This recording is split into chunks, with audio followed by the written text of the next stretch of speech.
ਸੱਚਖੰਡ ਵਸੈ ਨਿਰੰਕਾਰ। ਇਸ ਪੰਕਤੀ ਦਾ ਜਿਸ ਢੰਗ ਦੇ ਨਾਲ ਅਰਥ ਕਰਦੇ ਹਨ ਸਿੱਖ ਪ੍ਰਚਾਰਕ, ਸਿੱਖ ਵਿਦਵਾਨ, ਸਿੱਖ ਫਿਲਾਸਫਰ,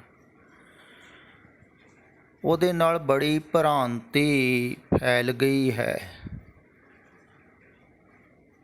ਸਿੱਖ ਧਾਰਮਿਕ ਲੋਕਾਂ ਦੇ ਵਿੱਚ। ਤੇ ਜ਼ਿਆਦਾਤਰ ਧਾਰਮਿਕ ਲੋਕ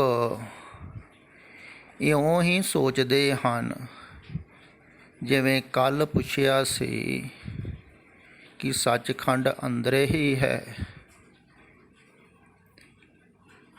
ਕਈ ਸੋਚਦੇ ਹਨ ਸੱਚਖੰਡ ਬਾਹਰ ਹੈ, ਕਿਤੇ ਦੂਰ।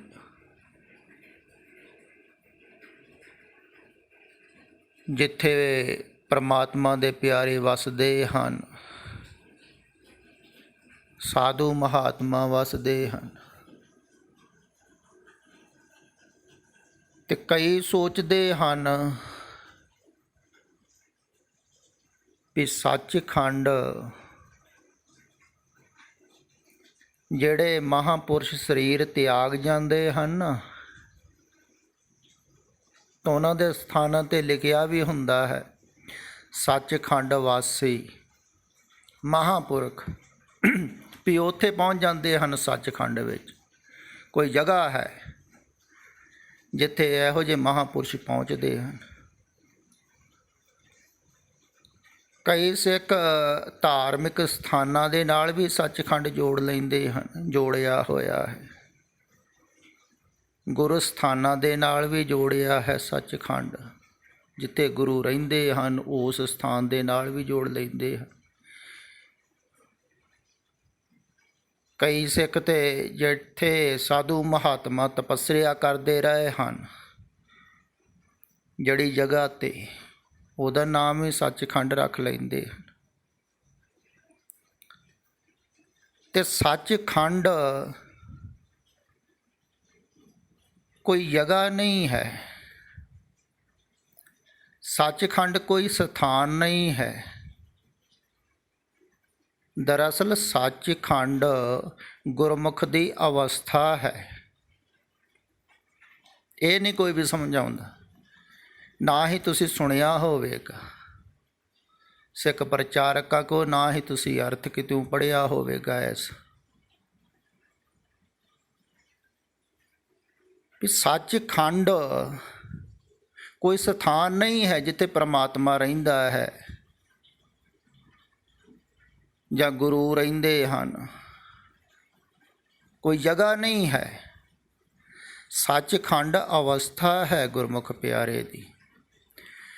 ਤੇ ਉਸ ਅਵਸਥਾ ਦੇ ਵਿੱਚ, ਉਸ ਖੰਡ ਦੇ ਵਿੱਚ ਜਦੋਂ ਪਹੁੰਚਦਾ ਹੈ ਨਾ ਗੁਰਮੁਖ ਪਿਆਰਾ, ਉਦੋਂ ਐਸਾ ਉਹਨੂੰ ਪ੍ਰਤੀਤ ਹੁੰਦਾ ਹੈ ਵੀ ਸੱਚਖੰਡ ਵਸੈ ਨਿਰੰਕਾਰ। ਕਰ ਕਰ ਵੇਖੈ ਨਦਰ ਨਿਹਾਲ। ਉਸ ਖੰਡ ਦੇ ਵਿੱਚ ਬੈਠ ਕੇ ਉਹ ਦੇਖਦਾ ਹੈ ਨਿਰੰਕਾਰ ਨੂੰ ਵਸਦੇ ਹੋਏ, ਵੀ ਸਾਰੇ ਪਾਸੇ ਨਿਰੰਕਾਰ ਹੀ ਵਸ ਰਿਹਾ ਹੈ ਤੇ ਉਹ ਹੀ ਕਰ ਰਿਹਾ ਹੈ, ਉਹ ਹੀ ਦੇਖ ਰਿਹਾ ਹੈ ਤੇ ਨਿਹਾਲ ਹੋ ਰਿਹਾ ਹੈ ਆਪਣੀ ਸ੍ਰਿਸ਼ਟੀ ਨੂੰ ਦੇਖ।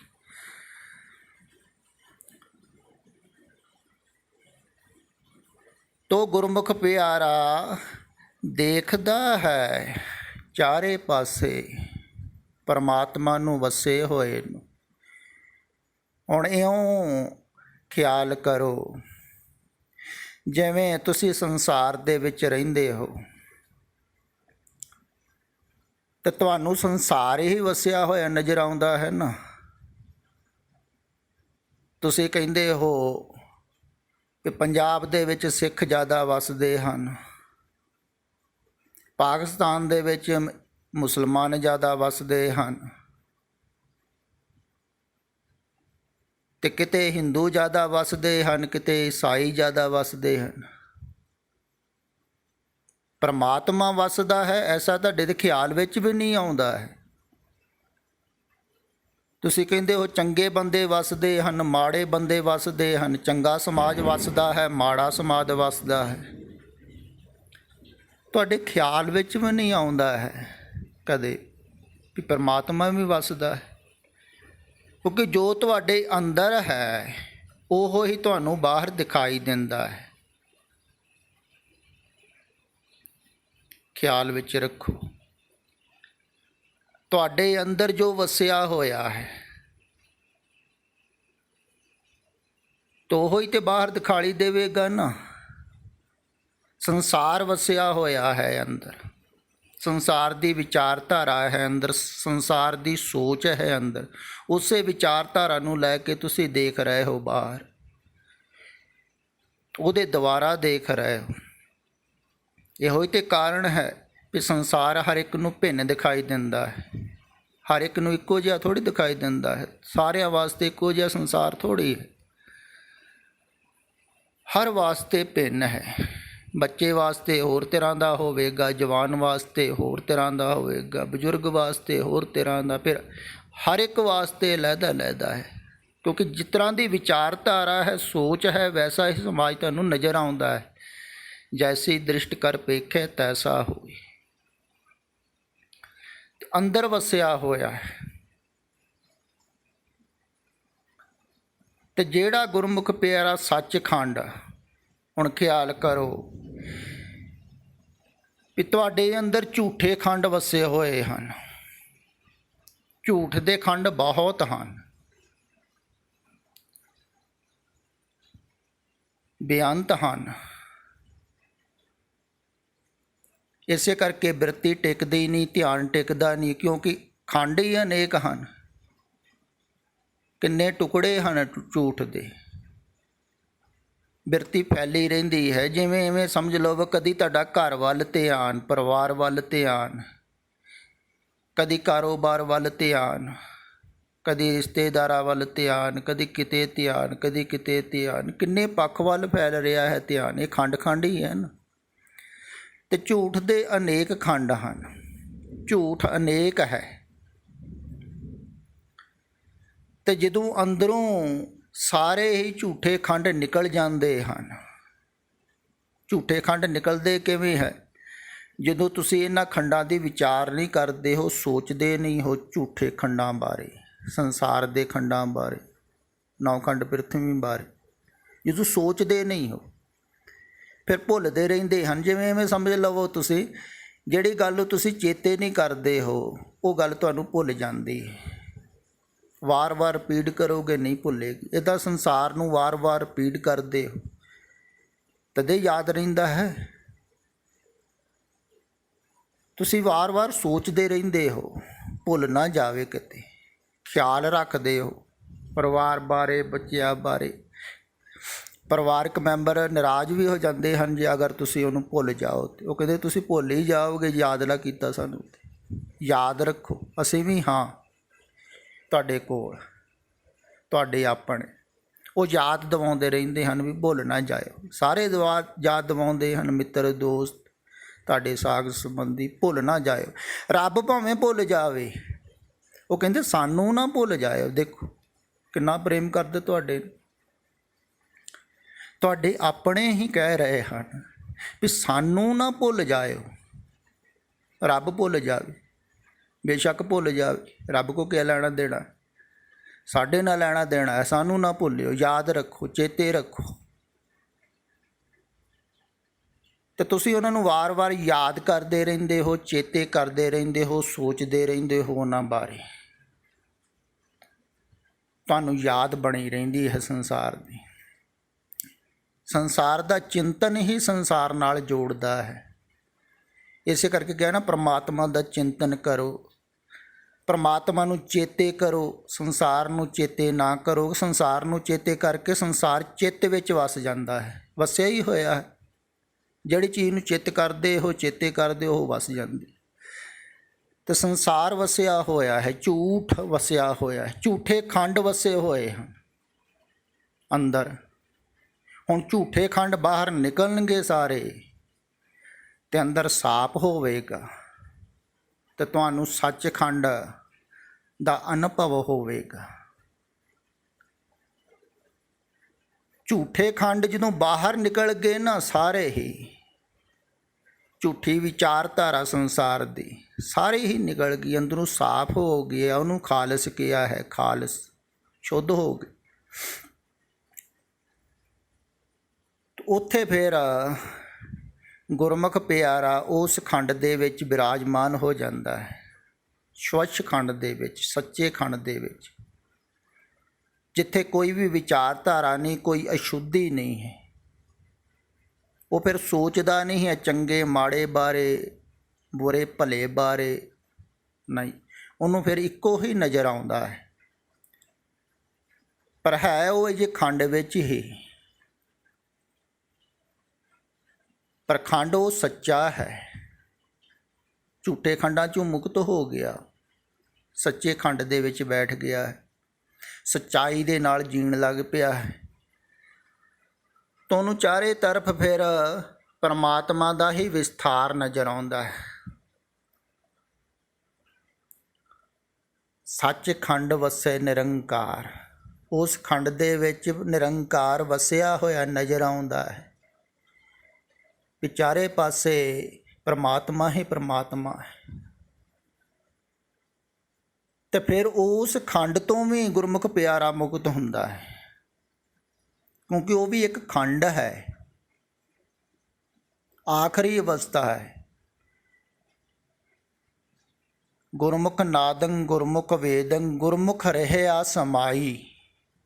ਐਸੇ ਗੁਰਮੁਖ ਜਿਹੜੇ ਹਨ ਨਾ, ਉਹ ਪਰਮਾਤਮਾ ਨੂੰ ਸਮਾਏ ਹੋਏ ਨੂੰ ਦੇਖਦੇ ਹਨ। ਉਹ ਆਖਰੀ ਅਵਸਥਾ ਹੈ ਸੱਚਖੰਡ ਦੀ।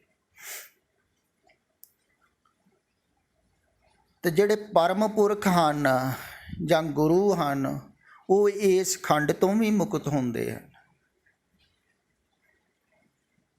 ਖਿਆਲ ਵਿੱਚ ਰੱਖੋ, ਸੂਰਜ ਕਿਰਨ ਮਿਲੇ ਜਲ ਕਾ ਜਲ ਹੂਆ ਰਾਮ, ਜੋਤੀ ਜੋਤ ਰਲੀ ਸੰਪੂਰਨ ਥੀਆ ਰਾਨ। ਉਹ ਸੰਪੂਰਨ ਹੋ ਜਾਂਦੇ ਹਨ, ਉਹ ਪੂਰਨ ਦੇ ਵਿੱਚ ਸਮਾ ਜਾਂਦੇ ਹਨ, ਉਹ ਖੰਡਾਂ ਦੇ ਵਿੱਚ ਨਹੀਂ ਰਹਿੰਦੇ ਹਨ। ਇਹ ਵੀ ਇੱਕ ਖੰਡ ਹੈ, ਪਰ ਹੈ ਸੱਚਾ, ਬੜਾ ਹੀ ਪਿਆਰਾ, ਕਿਉਂਕਿ ਪਰਮਾਤਮਾ ਦੇ ਨਜ਼ਾਰੇ ਦਿਖਾਈ ਦਿੰਦੇ ਹਨ। ਤੇ ਇਸ ਅਵਸਥਾ ਦੇ ਵਿੱਚ ਬੜਾ ਹੀ ਗੁਰਮੁਖ ਪਿਆਰਾ ਆਨੰਦਿਤ ਰਹਿੰਦਾ ਹੈ, ਕਹਿ ਲਈਏ, ਕਿਉਂਕਿ ਦਵੈਤ ਖਤਮ ਹੋ ਜਾਂਦੀ ਹੈ। ਤੁਹਾਨੂੰ ਪਰਮਾਤਮਾ ਦਿਖਾਈ ਦਿੰਦਾ ਹੈ ਖੰਡਾਂ ਬ੍ਰਹਮੰਡਾਂ ਦੇ ਵਿੱਚ। ਤਿੱਥੇ ਖੰਡ ਮੰਡਲ ਵਰ ਭੰਡ, ਤਿੱਥੇ ਜੇ ਕੋ ਕਥਿਤ ਅਨੰਤ ਅਨੰਤ, ਵੀ ਅੰਤ ਹੀ ਨਹੀਂ ਪਾ ਸਕਦਾ ਕੋਈ।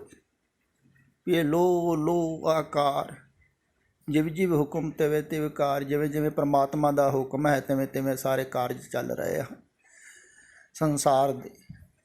ਉਹਨੂੰ ਐਸਾ ਨਜ਼ਰ ਆਉਂਦਾ ਹੈ, ਸੰਸਾਰ ਨਜ਼ਰ ਨਹੀਂ ਆਉਂਦਾ ਹੈ। ਪਰਮਾਤਮਾ ਸਭ ਗੋਬਿੰਦ ਹੈ, ਸਭ ਗੋਬਿੰਦ ਹੈ, ਉਹਨੂੰ ਗੋਬਿੰਦ ਨਜ਼ਰ ਆਉਂਦਾ ਹੈ। ਉਹ ਅਵਸਥਾ ਹੈ ਆਖਰੀ ਸੱਚਖੰਡ ਦੀ। ਤੇ ਸੱਚਖੰਡ ਫਿਰ ਖਿਆਲ ਕਰਿਓ ਕਿਤੇ ਬਾਹਰ ਨਹੀਂ ਹੈ। ਤੇ ਗੁਰੂ ਜਿਹੜੇ ਹਨ ਨਾ, ਉਹ ਸੱਚਖੰਡ ਤੋਂ ਮੁਕਤ ਹੁੰਦੇ ਹਨ, ਉਹ ਕਿਸੇ ਖੰਡ ਵਿੱਚ ਨਹੀਂ ਹੁੰਦੇ ਹਨ, ਉਹ ਅਖੰਡ ਦੇ ਵਿੱਚ ਪ੍ਰਵੇਸ਼ ਕਰ ਜਾਂਦੇ ਹਨ। ਉੱਥੇ ਫਿਰ ਇਹ ਨਹੀਂ ਖਿਆਲ ਹੁੰਦਾ ਹੈ ਵੀ ਮੈਂ ਪਰਮਾਤਮਾ ਨੂੰ ਦੇਖ ਰਿਹਾ ਹਾਂ, ਕਿਉਂਕਿ ਉੱਥੋਂ ਭਿੰਨ ਭੇਦ ਮਿਟ ਜਾਂਦਾ ਹੈ। ਜਦੋਂ ਜਲ ਕਾ ਜਲ ਹੋਊਗਾ ਰਾਮ, ਸੂਰਜ ਕਿਰਨ ਮਿਲੇ, ਜਦੋਂ ਮਿਲ ਗਈ, ਫਿਰ ਉਦੋਂ ਭੇਦ ਥੋੜ੍ਹੀ ਰਹਿ ਜਾਂਦਾ। ਇਹ ਥੋੜ੍ਹੀ ਹੈ ਵੀ ਮੈਂ ਪਰਮਾਤਮਾ ਨੂੰ ਦੇਖ ਰਿਹਾ, ਮੈਨੂੰ ਪਰਮਾਤਮਾ ਦਿਖ ਰਿਹਾ। ਇਸ ਖੰਡ ਦੇ ਵਿੱਚ ਤਾਂ ਇਹ ਖਿਆਲ ਹੈ ਨਾ ਵੀ ਮੈਂ ਪਰਮਾਤਮਾ ਨੂੰ ਦੇਖ ਰਿਹਾ, ਵਸੇ ਹੋਏ ਨੂੰ ਪਰਮਾਤਮਾ ਨੂੰ ਦੇਖ ਰਿਹਾ ਹੈ, ਸਭ ਕੁਛ ਕਰ ਰਿਹਾ ਹੈ, ਮੈਂ ਦੇਖ ਰਿਹਾ। ਅਜੇ ਤੇ ਜੁਦਾ ਹੈ ਨਾ, ਰੰਚਕ ਮਾਤਰ ਹਉ ਹੈ, ਬੜੀ ਸੂਖਸ਼ਮ ਹੈ, ਬੜੀ ਸ਼ੁੱਧ ਹੈ, ਪਰ ਹੈ ਤੇ ਹੈ ਹੀ ਨਾ। ਕਿਉਂਕਿ ਦੇਖਣ ਵਾਲਾ ਤੇ ਜੇ ਬਚਿਆ ਹੀ ਹੈ ਨਾ, ਦੇਖਣ ਵਾਲਾ ਜੇ ਮਿਟਿਆ ਨਹੀਂ। ਤੇ ਫਿਰ ਜਦੋਂ ਦੇਖਣ ਵਾਲਾ ਵੀ ਮਿਟ ਜਾਂਦਾ ਹੈ, ਉਹਦੇ ਵਿੱਚ ਸਮਾ ਜਾਂਦਾ ਹੈ ਜੋ ਦਿਸ ਰਿਹਾ ਹੈ ਪਰਮਾਤਮਾ, ਫਿਰ ਉੱਥੇ ਅਦਵੈਤ ਘਟਦਾ ਹੈ। ਉੱਥੇ ਕੋਈ ਭਿੰਨ ਭੇਦ ਨਹੀਂ ਰਹਿ ਜਾਂਦਾ ਹੈ। ਤੇ ਗੁਰੂ ਸੱਚਖੰਡ ਦੇ ਵਿੱਚ ਨਹੀਂ ਹਨ, ਉਹ ਸਾਰੇ ਖੰਡਾਂ 'ਚੋਂ ਮੁਕਤ ਹਨ। ਇਹ ਖਿਆਲ ਵਿੱਚ ਰੱਖੋ। ਸਿੱਖਾਂ 'ਚ ਬਹੁਤੀ ਭ੍ਰਾਂਤੀ ਇਹੋ ਹੀ ਹੈ, ਉਹ ਸੱਚਖੰਡ ਨੂੰ ਆਖਰੀ ਮੰਨਦੇ ਹਨ। ਨਹੀਂ, ਇਹ ਅਵਸਥਾ ਹੈ, ਆਖਰੀ ਅਵਸਥਾ ਹੈ ਗੁਰਮੁਖ ਦੀ।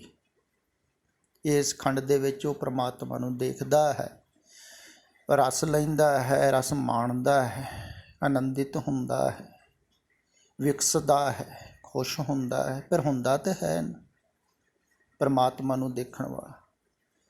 ਅਤੇ ਫਿਰ ਜਦੋਂ ਦੇਖਦਾ ਦੇਖਦਾ ਦੇਖਦਾ ਦੇਖਦਾ ਉਹਦੇ ਵਿੱਚ ਲੀਨ ਹੋ ਜਾਂਦਾ ਹੈ, ਜਿਹਨੂੰ ਦੇਖ ਰਿਹਾ ਹੈ, ਫਿਰ ਭਿੰਨ ਭੇਦ ਮਿਟ ਜਾਂਦਾ ਹੈ। ਉੱਥੇ ਫਿਰ ਅਦਵੈਤ ਘਟਦਾ ਹੈ, ਉਹ ਫਿਰ ਖੰਡ ਤੋਂ ਬਾਹਰ ਹੋ ਜਾਂਦਾ ਹੈ। ਗੁਰੂ ਜਿਹੜਾ ਹੈ ਨਾ, ਉਹ ਮੁਕਤ ਹੈ, ਕਿਸੇ ਵੀ ਖੰਡ ਦੇ ਵਿੱਚ ਨਹੀਂ ਹੈ, ਤਦੇ ਉਹ ਮੁਕਤ ਕਰ ਸਕਦਾ ਹੈ। ਜਿਵੇਂ ਕਿਹਾ ਹੈ ਨਾ ਕਿ ਪਰਮਾਤਮਾ ਜਿਹੜਾ ਹੈ ਉਹ ਅਖੰਡ ਹੈ,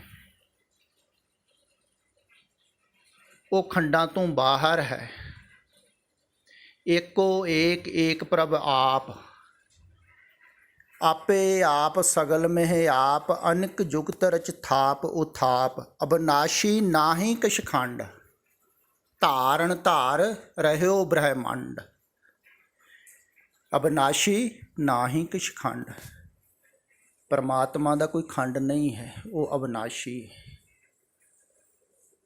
ਅਤੇ ਜਿਹੜਾ ਇਹ ਸਾਰੇ ਖੰਡਾਂ 'ਚੋਂ ਮੁਕਤ ਹੋ ਜਾਂਦਾ ਹੈ ਨਾ, ਉਹ ਅਬਨਾਸ਼ੀ ਦੇ ਨਾਲ ਲੀਨ ਹੋ ਜਾਂਦਾ ਹੈ, ਉਹ ਪੂਰਨ ਹੋ ਜਾਂਦਾ ਹੈ,